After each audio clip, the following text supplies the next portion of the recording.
Hi, welcome to Dr. VASU'S lectures. ఇక్కడ C language కంటిన్యూయేషన్లో ఇవాళ హిస్టరీ ఆఫ్ సి అంటే సి ఎలా డెవలప్ అయింది, ఎక్కడి నుంచి స్టార్ట్ అయింది అన్నది ఒకసారి చూద్దాం. So history of C language pioneer in this is Dennis Ritchie. ఈ డెనిస్ రిచీ అనే అతను 1970లో AT&T బెల్ ల్యాబొరేటరీస్లో వర్క్ చేసేవాడు.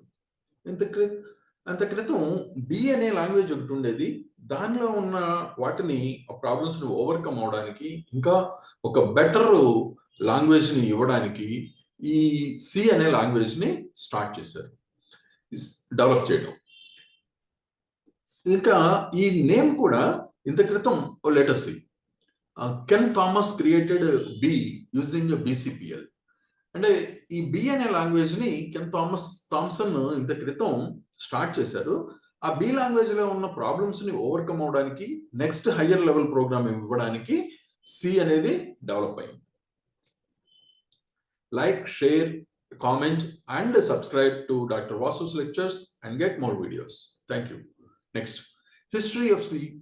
సి వాజ్ డెవలప్డ్ బేసిక్ గా. అసలు సి అనేది ఎందుకు డెవలప్ చేశారు అని అంటే, యునిక్స్ ఆపరేటింగ్ సిస్టమ్ ని డెవలప్ చేయడం కోసం ఈ సి అనే లాంగ్వేజ్ ని డెవలప్ చేశారు.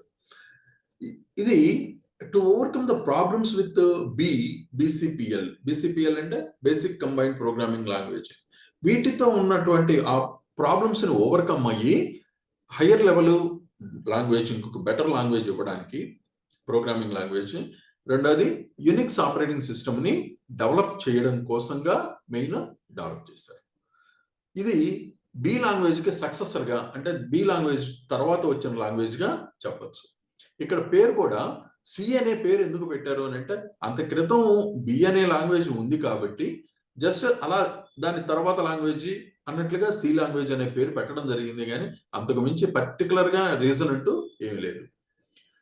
ఇది పాపులర్ అయ్యింది. యునిక్స్ ఎప్పుడైతే సక్సెస్ అయ్యిందో దాని తర్వాత ఈ సి లాంగ్వేజ్ అనేది బాగా పాపులర్ అయిపోయింది. కారణం ఏంటంటే, ఈ యునిక్స్ కంప్లీట్ గా సి లాంగ్వేజ్ ని యూజ్ చేసి డెవలప్ చేసిన లాంగ్వేజ్. 1978లో బ్రియన్ కెర్నిగాన్, రిచీ ఒక పుస్తకం రాశారు. అదేంటంటే ద సి ప్రోగ్రామింగ్ లాంగ్వేజ్ అని. దాంతో ఒక విధమైన, అంటే అందరికీ అందుబాటులోకి రావడం జరిగింది ఈ పుస్తకంతో. ఎర్లీ 80s లో స్టాండర్డైజేషన్ బై యాన్సీ. యాన్సీ అంటే అమెరికన్ నేషనల్ స్టాండర్డ్స్ ఇన్స్టిట్యూషన్ ఈ సి లాంగ్వేజ్ ని అక్కడ ఆ రోజు వరకు ఏదైతే ఉన్నదో దాన్ని ఒక స్టాండర్డ్ గా డిక్లేర్ చేశారు. సో తర్వాత 89లో ఫస్ట్ అఫీషియల్ యాన్సీ స్టాండర్డ్స్ ని డిఫైన్ చేశారు. దాన్నే యాన్సీ సి అని పిలవడం జరుగుతుంది. 90లో యాన్సీ అండ్ ISO కలిసి ఒక సి లాంగ్వేజ్ స్టాండర్డ్స్ ని ఫైనల్ గా తీసుకొచ్చారు. తర్వాత 99లో రివైజ్డ్ వెర్షన్ కూడా వచ్చిందనమాట. దాన్ని C99 అని పిలవచ్చు. ఇది ISO యాక్సెప్ట్ చేసిన స్టాండర్డ్. సో ఇది brief history of C language. ఎలా డెవలప్ అయింది, అసలు ఎందుకు ఈ సి లాంగ్వేజ్ ని ఇన్వెంట్ చేయాల్సి వచ్చింది అన్నది దీనికోసం. Okay, thank you very much. Wait for the next module.